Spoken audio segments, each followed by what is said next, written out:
asi eteropoate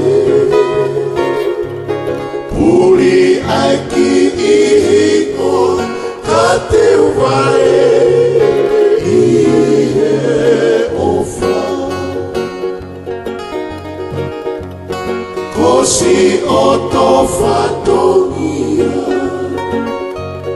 tonu peke sotia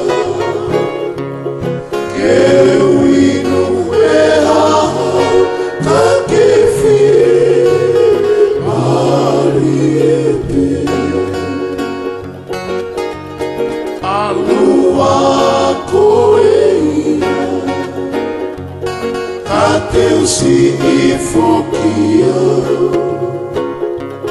o fua tokota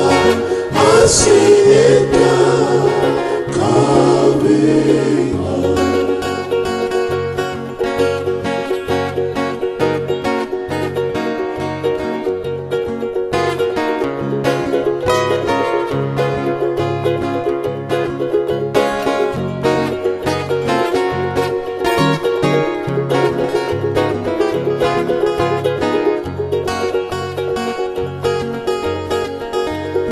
Whakapo oku omo asi ete hopoate puri aki ihingoa kate ware ihe ofa kosi otofatonia tonu peke so